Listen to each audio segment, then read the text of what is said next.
اب اسلام پھیل رہا ہے، پورے قرآن پاک کو ایک مصحف میں جمع کر لیا جائے، سینوں کے اندر تو محفوظ ہے، ہر ایک صحابی سے آیات لیں، وہ ترتیب جس ترتیب سے رسول اللہ صلی اللہ علیہ وسلم نے ہمیں آپ کو سمجھا دیا۔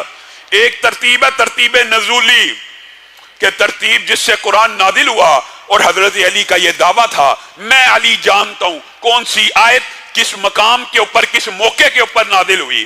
گویا حضرت علی کو قرآن پاک ترتیب نزولی کے اعتبار سے بھی حفظ تھا، لیکن وہ ترتیب جو رسول اللہ صلی اللہ علیہ وسلم نے صحابہ کو پڑھ پڑھ کے سنائی، یہ آیت سورت بقرہ میں رکھنی ہے، یہ آیت سورت توبہ میں رکھنی ہے، یہ آیت سورت احزاب میں رکھنی ہے، یہ جو ترتیب ہے نبی کریم نے جب صحابہ کو بتلا دی، قرآن پاک کمپائل ہونا شروع ہو گیا۔ کمپائل ہو رہا ہے، حضرت زید بن ثابت قرآن پاک کی آیتیں صحابہ سے لے رہے ہیں، اس آیت کے بعد یہ آیت تو نے خود رسول اللہ سے سنی؟ جی ہاں، اس کا گواہ لے کیا، گواہ حاضر ہے۔ قرآن پاک کمپائل ہوتا چلا جا رہا ہے، یہاں تک کہ آپ ایک صحابی رسول حضرت خذیمہ انصاری کے پاس پہنچے، اور ان کے بارے میں مختلف روایات موجود ہیں، لیکن صحیح روایت یہ ہے کہ ان کے پاس ایک آیت ایسی تھی جو ان کے علاوہ صحابہ میں سے بھی کسی کو یاد نہیں تھی۔ ایک آیت ایک ہی صحابی کے پاس ہے، اور وہ کہہ رہے ہیں میں نے رسول اللہ سے یہ آیت اس آیت کے بعد سنی ہے۔ زید بن ثابت مخمصے میں پڑ گئے کہ یہ عجیب معاملہ ہے، اب اس آیت کا گواہ لے کیا خذیمہ نے کہا میرے پاس اس آیت کا کوئی گواہ نہیں، لیکن میں ایمانداری سے یہ بتلاتا ہوں میں نے رسول اللہ سے یہ آیت اس آیت کے بعد سنی ہے، اور اس آیت کے بارے میں بھی محدثین نے لکھ دیا، بعد نے کہا یہ سورت توبہ کی آخری آیت لقد جاءکم ہے، اور بعد نے کہا یہ سورت احزاب کی 23 نمبر آیت تھی۔ جو بھی آیت ہے اس کو حضرت زید بن ثابت اب لکھ نہیں رہے، قرآن تو کمپائل ہو رہا ہے، مصحف تو لکھا جا رہا ہے۔ اسی اثناء میں صحابہ کو یہ خبر ملی کہ حضرت خذیمہ انصاری نے اس آیت کی گواہی دی ہے، حضرت ابو ہریرہ کو بھی یہ خبر ملی اور دیگر صحابہ کو بھی یہ خبر ملی۔ وہ آئے اور آ کے کہنے لگے آپ کو نہیں پتا خذیمہ انصاری اکیلے کی گواہی 2 گواہوں کے برابر ہے؟ نہیں مجھے نہیں پتا، یہ کیا ماجرا ہے؟ ان کو پھر بتلایا گیا ایک دن تھا رسول اللہ صلی اللہ علیہ وسلم نے ایک شخص کے ساتھ ایک سودا کیا، اور اس سودے کے اندر رسول اللہ کے پاس کوئی گواہ موجود نہیں تھا۔ وہ سودا کرنے والا بعد میں مکر گیا اور رسول اللہ کو کہنے لگا میرا آپ کا سودا کب ہوا، کیسے ہوا؟ سودا تو تب ہوتا آپ پیسے دے جاتے، آپ تو بات کر کے پیسے لینے چلے گئے ہیں۔ تو رسول اللہ کو کہنے لگا آپ کا کوئی گواہ ہے تو لے کے آئیے۔ خذیمہ انصاری پاس ہی کھڑے ہیں، وہ کہتے ہیں اللہ کے رسول میں اس سودے کا گواہ ہوں۔ رسول اللہ نے کہا آپ تو اس سودے میں موجود ہی نہیں تھے، آپ کیسے گواہی دے رہے ہیں؟ کہا جو نبی اللہ کے اوپر جھوٹ نہ باندھے، آسمان سے آنے والے فرشتوں کی ہمیں خبر دے، کیا وہ ایک معمولی سے سودے کے بارے میں جھوٹ بولے گا؟ تو رسول اللہ صلی اللہ علیہ وسلم نے حضرت خذیمہ انصاری کو یہ اعزاز دیا خذیمہ آج کے بعد تجھ اکیلے کی گواہی قیامت تک کے لیے 2 گواہوں کے برابر ہوگی۔ اور یہ اسی لیے دیا یہ اعزاز کہ قرآن پاک کو اللہ نے کمپائل کرنا تھا، لیکن طریقہ کیا تھا؟ صحابہ کا حفظ۔ اور اللہ رب العزت نے اس بات کو قرآن پاک میں بھی بیان کر دیا۔ پرانی کتابیں نازل ہوئیں، کوئی تختی کے اوپر لکھی گئی، کوئی درخت کی چھال کے اوپر لکھی گئی، کوئی پتھر کی سلوں کے اوپر لکھی گئی، ابتدا میں یہی طریقہ تھا۔ لیکن اللہ رب العزت نے اس وقت جس وقت اس کو پڑھنے والے چند لوگ تھے، اس وقت اس کو کیا کہا؟ قرآن، کہ یہ سب سے زیادہ دنیا میں پڑھا جائے گا۔ یہ کتاب وہ نازل ہو رہی ہے جس کو کائنات کے اندر، دھرتی کے اندر سب سے زیادہ پڑھا جائے گا۔ کفار حیران رہ جاتے تھے یہ رسول اللہ کیسے دعوے کر رہے ہیں، گنتی کے چند لوگ اسلام لائے ہیں اور اس کو قرآن کہہ رہے ہیں کہ یہ سب سے زیادہ پڑھا جائے گا۔ اللہ رب العزت نے اس کو نہ تختی کی اوپر محفوظ کرنے کا ارادہ کیا، نہ لکڑی کی چھال کے اوپر، نہ پتھر کی سلوں کے اوپر، بلکہ کیا اعلان فرمایا؟ بل ہوا آیات بینات فی صدور الذین اوتوا العلم، ہم اس کو قیامت تک کے لیے محفوظ کرنے والے ہیں۔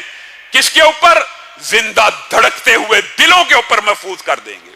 یہ طریقہ حفاظت اللہ تعالیٰ نے قرآن پاک میں بھی بیان کر دیا۔ ان کو صحابہ سے بڑا اعتراض ہے، یہ جی صحابہ نے بعد میں یہ حدیثیں لکھی تھی، جس سورت سے قرآن پاک آیا اسی سورت سے حدیث آئی۔ یہ آپ کو کس نے مغالطہ ڈال دیا کہ یہ قرآن ہی اکیلا محفوظ ہے اور اس کا بیان محفوظ نہیں ہے۔ میرے بھائیو، یہ اتنی عظمت والی کتاب ہے، یہ اتنی عظمت والی کتاب ہے کہ آپ حیران رہ جائے جو بندہ اس کو کثرت سے پڑھتا ہے نا۔ اور یہ بات بھی یاد رکھیے، بعض لوگ یہ سمجھتے ہیں کہ ہم قرآن پاک اپنے بچوں کو پڑھائیں گے، اس کا کیا سکوپ ہے، اس کا دنیا میں کیا سکوپ ہے۔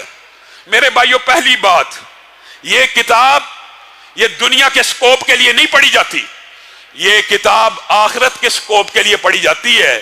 لیکن جو اس کو پکڑ لیتا ہے پھر اللہ تعالیٰ دنیا کا بھی سکوپ بنا دیتے ہیں۔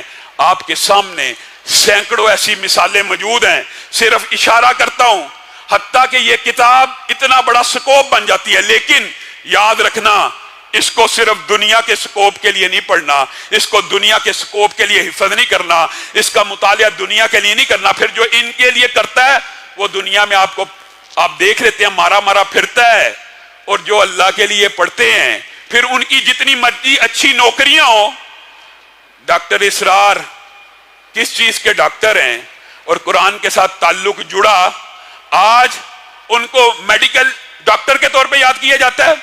Doctor Zakir Naik MBBS doctor ہیں، ان کو کیا MBBS ڈاکٹر کے ذریعے یاد کیا جاتا ہے؟ ڈاکٹر فرحت ہاشمی صاحبہ، کیا ان کو MBBS ڈاکٹر یا PhD اسکالر کے طور پہ لیا جاتا ہے؟ یہ قرآن کے خادم جب قرآن کو اپنے سینے سے لگاتے ہیں تو اللہ تعالیٰ دنیا میں بھی سکوپ پیدا کر دیتا ہے۔ لیکن حقیقت میں یہ اس لیے پڑھا جاتا ہے کہ اس کا سکوپ آخرت کے لیے، اور دنیا کا اگر آپ سکوپ چاہتے ہیں وہ بھی سن لیجئے۔ دنیا کے اندر بھی ایک سکوپ جو حدیث نبوی سے واضح ہے، وہ یہ ہے، اللہ کا شکر ہے ہم سب مسجد میں بیٹھے ہیں اور آپ کے لیے یہ خوشخبری کی بات ہے، آپ کے لیے یہ خوشخبری کی بات ہے کہ وہ بندہ جو قرآن پاک سیکھنے کے لیے، سمجھنے کے لیے، سننے کے لیے، سب سننے کے لیے آئے ہیں نا، تراویحیں پڑھنے کے لیے آئے ہیں، سمجھنے کے لیے آئے ہیں، اللہ کا شکر ہے۔ یہ سکوپ دیکھیے، کوئی وزیر اترتا ہے گاڑی سے، یا صدر اترتا ہے گاڑی سے، یا کوئی افسر اترتا ہے 22ویں گریڈ کا گاڑی سے، بیچارہ اتنا معذور ہوتا ہے، یہ تو خیر مذاکر میں کہہ رہا ہوں، اپنی گاڑی کا دروازہ بھی نہیں کھول سکتا۔ وہ بیچارہ ڈرائیور اترتا ہے، دوسری سائڈ سے آتا ہے، اس کا دروازہ کھولتا ہے، اس کے سامنے ریڈ کارپٹ بچھا دیا جاتا ہے، اس کی جوتی کو مٹی نہ لگے، وہ بیچارہ اس کارپٹ کے اوپر پاؤں رکھتا رکھتا اپنے ڈائس پہ جاتا ہے، اور آپ اور میں عقل پہ پردہ نہ کہتے ہیں واہ واہ واہ کتنا پروٹوکول ہے۔ یہ پتہ نہیں اللہ تعالیٰ اس بدبخت کا پاؤں بھی اپنی زمین پہ لگنے نہیں دینا چاہتا۔ اور دوسری طرف یہ ہے کہ آپ میں جو بھی قرآن سیکھنے کے لیے، سمجھنے کے لیے اپنے گھروں سے نکلتے ہیں، صحیح حدیث کے الفاظ ہیں، صرف گھروں سے نکلتے ہیں، ریڈ کارپٹ تو نہیں، یہ دنیا کا سکوپ بتا رہا ہوں آپ کو، آسمان سے مقرب فرشتے اترتے ہیں اور ان لوگوں کے پاؤں کے نیچے اپنے پروں کو بچھا دیتے ہیں۔ دنیا کا سکوپ بھی اگر چاہیے تو قرآن پڑھنے کے لیے نکلو۔ اور اسی پر بس نہیں ہے، دوسری حدیث کے الفاظ عجیب ہیں، دنیا کا سکوپ بھی سن لیجئے۔ وہ کیا ہے کہ جو کوئی بھلائی کی بات کرنے کے لیے نکلتا ہے، بھلائی کی تبلیغ کرتا ہے، یا بھلائی کو سننے کے لیے جاتا آتا ہے، یعنی معلم خیر ہے، خیر کی بات کرتا ہے، یا خیر کی بات کے لیے نکلتا ہے، یا خیر کی بات کو اخذ کر کے آگے پھیلانے کے لیے اس شوق اور رغبت سے نکلتا ہے کہ کچھ مجھے سمجھ آ جائے، میں اپنے گھر والوں کو بتاؤں گا یا آگے پھیلاؤں گا، اس کے لیے دنیا کا بھی سکوپ یہ ہے۔ رسول اللہ صلی اللہ علیہ وسلم نے ارشاد فرمایا، وہ مچھلیاں جو سمندر میں تیرتی ہیں، وہ چونٹیاں جو بلوں میں رہتی ہیں، وہ بھی اس کے لیے دعا کرنا شروع کر دیتی ہیں کہ اللہ اس کے اوپر رحمتوں کا نزول فرما۔ اور اگر آپ دنیا کے سکوپ کے علاوہ آخرت کا سکوپ پوچھتے ہیں تو قربان جائیں اس کلام اللہ پہ، اس قرآن پاک کے اوپر۔ یہ قیامت کے دن اللہ رب العزت سے جھگڑا کرے گا، اللہ سے جھگڑا کرے گا، کلام اللہ ہے، اللہ کی صفت ہے، اس کا یہ حق ہے، یہ اپنے رب سے جھگڑ سکتا ہے، یہ اللہ کی صفت ہے۔ اور جھگڑا کس بارے میں کرے گا؟ اللہ، یہ بندہ مجھے پڑھا کرتا تھا، یہ بندہ صاحب قرآن ہے، یہ بندے کی زبان پہ آیتیں رواں ہوتی تھی، اے اللہ اس کو کچھ عطا کیجئے نا۔ دنیا کے اندر وہ MPhil کی ڈگریاں، PhD کی ڈگریاں کچھ پڑھ لکھ کے پڑھنے والوں کو دی جاتی تھی، اے اللہ اب یہ میں مفوباً کہہ رہا ہوں آپ کے سامنے آ گیا ہے، اس کو کچھ عطا کیجئے نا، اس کو کچھ پہنائیے نا۔ اللہ تعالیٰ جواب میں کہے گا، تو سفارش کرتا ہے میں اسے لباس زینت عطا کرتا ہوں۔ اللہ کچھ اور بھی دے دیجئے، اللہ یہ مجھے بڑا پڑا کرتا تھا، راتوں کو پڑا کرتا تھا، صبح کو پڑا کرتا تھا۔ اللہ کہے گا اگر تو سفارش کرتا ہے میں اسے تاج عزت پہناتا ہوں۔ سبحان اللہ، جس کو اللہ تاج عزت کہہ رہا ہے اس کی عزت کیا ہوگی؟ اللہ رب العزت ہم سب کو اس دن عزتیں عطا فرمائے اور ذلتوں سے محفوظ رکھے۔ اللہ اسے اور عطا کر، وہ کہتا چلا جائے گا، اللہ عطا کرتا چلا جائے گا، پھر بھی سفارش کرتا رہے گا، جھگڑا کرتا رہے گا۔ اللہ ہر روز یہ آیتیں تو پڑھتا تھا، اللہ ہر روز کم از کم اتنا تو پڑھتا تھا، اللہ آپ اس سے راضی ہو جائیے، اللہ آپ اس سے راضی ہو جائیے۔ اللہ جواب میں کہے گا میں تیری سفارش کو قبول کرتا ہوں، اس سے راضی ہو گیا ہوں، جیسے اس کے باپ آدم کو جنت سے نکالا تھا کبھی اس کو جنت سے نہیں نکالوں گا۔ اللہ پھر بھی جھگڑا کر، اللہ اس کو اور عنایت کر۔ اللہ پھر جواب میں کہیں گے، اور یہ ان لوگوں کے لیے ہے جن کو کچھ نہ کچھ آیات یاد ہیں، اور جو کل آپ کو درس میں بات کہی تھی، آپ یہ ارادہ کریں، اللہ کی قسم ارادہ کر لیں، یہ اتنی بڑی حدیث ہے اور حدیث صحیح ہے۔ ایک تو بغیر حفظ کے پڑھنے والے کی بھی سفارش ہو رہی ہے کہ اللہ 10 آیتیں تو پڑھا کرتا ہے روزانہ، 20 تو پڑھا کرتا تھا، 100 تو پڑھا کرتا تھا، یہ عنایت کر دیجئے۔ لیکن یہ جو اگلا باب، اگلا ٹکڑا، یہ صرف ان کے لیے ہے جن کو کچھ نہ کچھ یاد ہے۔ اور آج اگر آپ ارادہ کریں، چاہے جتنی مرضی بڑی عمر ہے، کتنی آسان بات ہے یار، 1000 آیتیں 29واں اور 30واں پارہ یاد کرنا، ہم میں سے جتنے بیٹھے ہیں ارادہ کر لینا، اللہ کی قسم یاد کر سکتے ہیں۔ صرف ارادہ کرنے کی بات ہے، وعدہ کیجئے، ارادہ کیجئے۔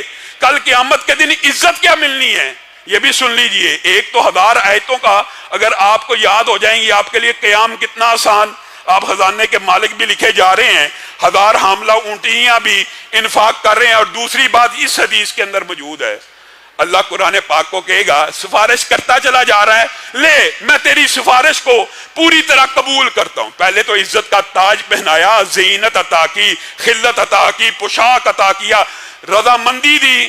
اب اللہ کیا کہہ رہا ہے؟ اس کو کہے جتنا تجھے یاد کیا ہوا ہے پڑھتا چلا جائے اور چڑھتا چلے جائے، جتنی آیتیں پڑھے گا جنت میں اتنے درجات کو بلند کر دیا جائے گا۔ 1000 آیتیں تو یاد کر لو، 1000 درجات حاصل کرنا جنت میں کیا مشکل ہے۔ 29واں 30واں پارہ یاد کر لو گے، جنت کے اندر 1000 درجات بلند ہوں گے۔ اور یہ بات صحیح حدیث سے ثابت ہے کہ پڑھتا جا اور چڑھتا جا، تیری منزل وہاں پہ آخری مقام آئے گا جہاں پہ جتنا تجھے حفظ ہے اس کی آخری آیت پڑھے گا، وہاں تک جنت میں تیرا مقام ہوگا۔